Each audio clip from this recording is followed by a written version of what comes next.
everyone, and welcome back to Miss English Channel, the place where learning English feels warm, natural, and fun. I'm Emily. And I'm Paul. Hi, Emily. How's your day going? Pretty good, actually. The sun is shining, I've got my favorite cup of tea, and I feel ready for a lovely chat with you. How about you? I'm feeling fantastic today.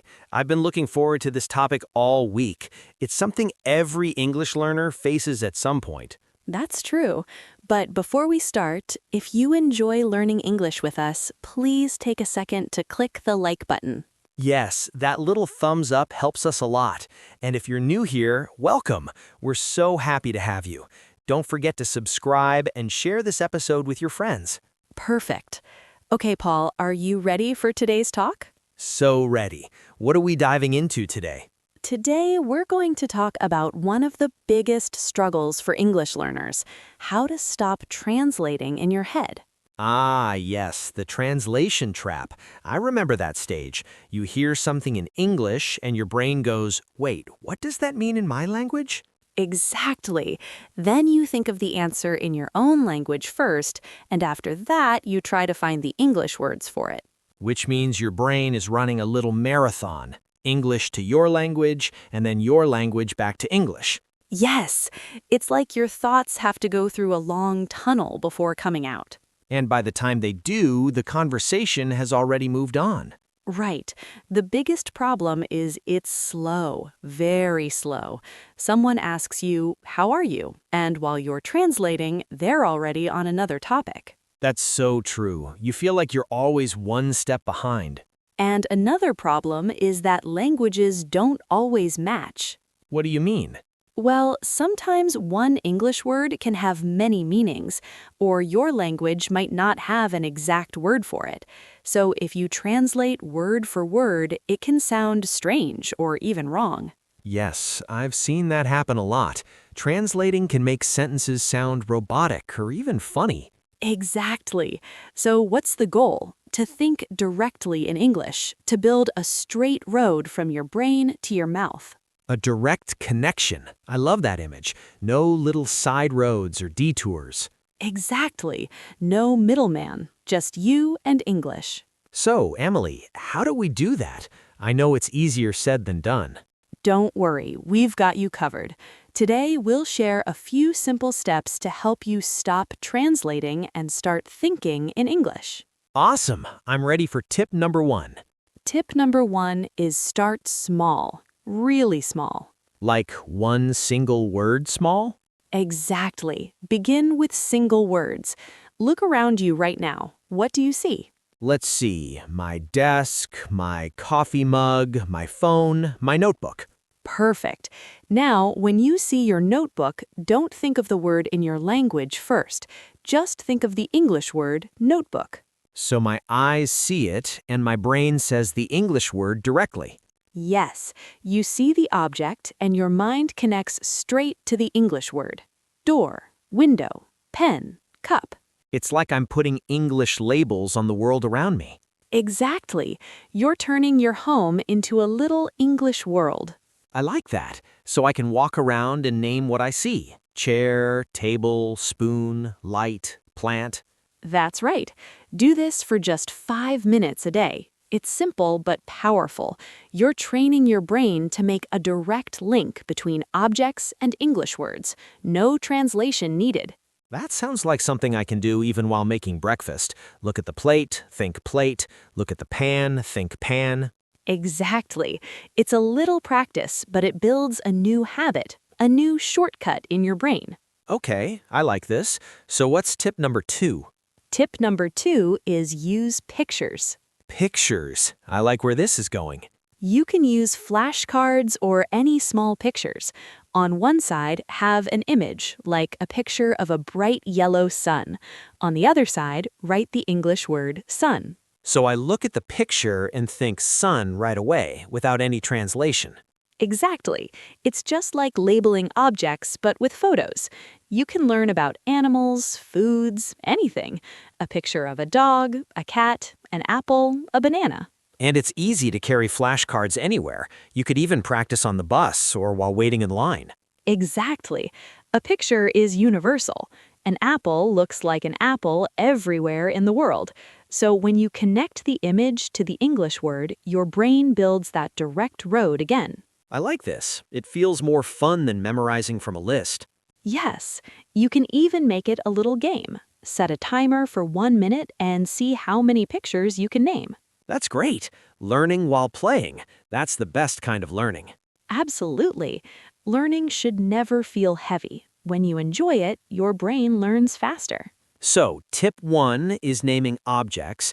Tip 2 is using pictures. Both help us with single words. But what about sentences?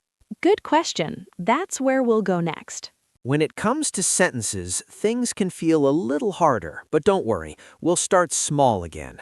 I'm ready. What's the next step? Tip number 3, simple sentences. Simple sentences? That sounds easy enough. But how do we actually do it? Start with what you already feel or do every day. For example, right now, how do you feel? I feel great. I could say, I am happy. Perfect. That's exactly it. You connect your feeling directly to the English sentence. You don't think, how do I say this in my language? You just feel it and say it in English. So if I'm tired, I just think, I am tired. Exactly. Or if you're hungry, think, I am hungry. The idea is to connect the moment, the feeling, and the words together, all in English. That makes sense. So when I wake up and stretch, I can think, I wake up. When I go to bed, I go to bed. Yes, you're turning your daily life into English practice. You don't need a classroom. You just need awareness, small English thoughts throughout the day. I like that. It feels natural. No textbooks, no grammar drills, just daily English moments. Exactly. It's like having a tiny English voice in your head that grows stronger every day. That's a good way to describe it. It's like narrating your life, right? Yes, that's a perfect way to say it. You can describe what's happening in your world in real time. For example, when you open a door, think, I open the door. When you sit down, think, I sit down. When I drink coffee, I think, I drink coffee. Yes, and the more often you do it, the faster it becomes. It's like you're rewiring your brain little by little. That's great. And I guess the key is not to worry about being perfect. Exactly. You're not trying to speak perfect English in your head. You're training your brain to think in English, not translate. I love that. It feels like building a bridge inside my mind, a direct one. Yes, a strong, clear bridge that goes straight from thought to English. No detours, no translation. Okay, I'm following. So far we have words, pictures, and simple sentences. What's next? Tip number 4, watch and listen to simple English. Like this podcast, right? Exactly. But also cartoons, short videos, or songs that use easy English, especially ones with pictures or actions. Cartoons are perfect. They're colorful, fun, and full of easy words. Yes, when you watch them, you don't just hear English, you see it. You see the actions, the emotions, the story. So your brain connects what you see with what you hear. If a character says, look, a ball, and you see a ball, your brain links the sound and the image. Exactly. You're understanding directly, not translating. That's the power of visual learning. And the best part is it feels like playtime. You're just watching something fun, but your brain is learning English at the same time. Yes, and the same goes for simple English songs, especially songs for children. Oh, like head, shoulders, knees, and toes. That one's a classic. Exactly. You hear the words and move your body so your brain remembers the language through movement. It's amazing how songs and rhythm can help us remember faster. It's true. Music creates emotion, and emotion helps memory. So watch cartoons, listen to songs, and let English become a part of your world. How much time should learners spend doing that each day? Just 10 or 15 minutes is enough. You don't need hours. The key is to enjoy it and stay consistent. That sounds easy to do. 10 minutes of cartoons, a few songs, or one short podcast, that's manageable. Exactly. And when you enjoy it, you don't even realize how much you're improving.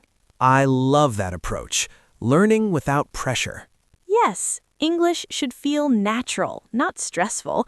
The more you relax, the faster your brain connects everything. Okay, we've got 4 tips already. Naming objects, using pictures, thinking in simple sentences, and watching simple English content. Right. And now we'll move on to the final and most important one. The last one already? I'm curious. Tip number 5. Be patient with yourself. Patience. That's a tough one sometimes, isn't it? It really is, but it's one of the most important things when learning a language. Thinking in English doesn't happen overnight. It takes time, just like learning to walk. That's a good comparison. When a baby learns to walk, they fall down many times before they can run. Exactly. And no one gets angry at the baby for falling. We just smile and say, "Good try. Do it again." That's so true, but adults often forget that. We expect ourselves to be perfect right away. Yes, and that's what makes people frustrated. But learning English is a journey. You're not just memorizing words, you're building new habits in your brain. And habits take time to change, especially the habit of translating. Exactly.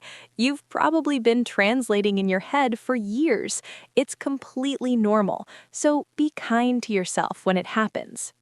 So if I catch myself translating, I shouldn't say, "I'm terrible at English." No, you should say, "Oops, I translated. Let's try again." Just notice it and move on. That's such a gentle way to learn. It feels more encouraging. Yes, kindness helps your brain relax. When you relax, you learn better. Stress blocks learning. I love that. So patience isn't just waiting, it's learning with kindness. Exactly. You practice a little every day, and slowly those small moments turn into big progress. So let's say someone practices for just 5 minutes a day. What happens over time? After a few weeks, you'll start noticing changes. You'll respond faster in English. You'll understand more without translating. Your thoughts will start to appear in English naturally. That sounds amazing. I guess it's like building a new road in your brain. The more cars drive on it, the smoother it becomes. That's a beautiful image, Paul. Every time you think in English, even for one small word, you're driving on that road, and it becomes easier and faster each time. So progress is not about perfection. It's about small daily steps. Exactly. Progress is more important than perfection. Every little success counts. Even something simple like seeing my phone and thinking, "Phone," that's progress, right? Yes, that's a victory. You made a direct connection without translating. That's a huge win. I like the idea of celebrating those small wins. It keeps motivation alive. Yes, and that positive feeling helps you learn more. When you feel good, your brain remembers better. So we can say that patience plus positivity equals progress.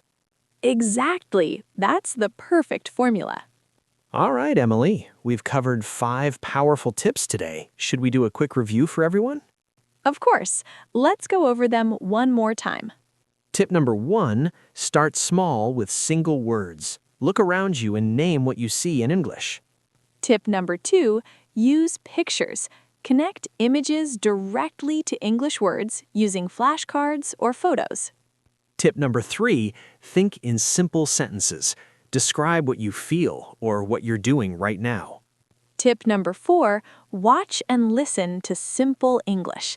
Cartoons, children's songs, and easy podcasts are great choices. And finally, tip number 5, be patient with yourself. Progress takes time, but every small step matters. Perfect summary, Paul. And remember, mistakes are not bad. They're your teachers. That's such a great reminder. Mistakes show you what you still need to learn. Yes, think of mistakes as friendly guides. Every one of them helps you move closer to fluency. I really love that mindset. It changes how you feel about learning. Exactly. When you stop fearing mistakes, learning becomes fun again. Emily, can I say something? Sure. Right now, as we're talking, I'm looking at my pen and I'm thinking, pen, no translation, just English. That's perfect. You're already doing it. That's how it starts. One word, one thought at a time. I love that. It's simple, but it feels powerful. It really is. Thinking in English isn't about big study sessions or complicated grammar. It's about little moments, daily habits that grow. So, to everyone listening, keep practicing those 5 steps. Don't rush, don't compare yourself, just be patient and enjoy the journey. Yes, you're doing better than you think. Every effort you make counts. That's such an encouraging message to end with. And remember, your English journey is not about perfection, it's about connection. Beautifully said, Emily. Thank you, Paul, and thank you to everyone listening today. Yes, thank you all for joining us. We hope these tips help you think in English more easily. If you enjoyed this episode, don't forget to like, share, and subscribe to Miss English channel. It means a lot to us. And before you go, tell us in the comments, what is one thing you see right now? Just one word in English. Yes, maybe it's a phone, a window, or your cup of coffee. We can't wait to read your answers. This'll be fun. You're already practicing. Exactly. Keep it up, everyone. You're doing an amazing job. See you next time, friends. Bye for now.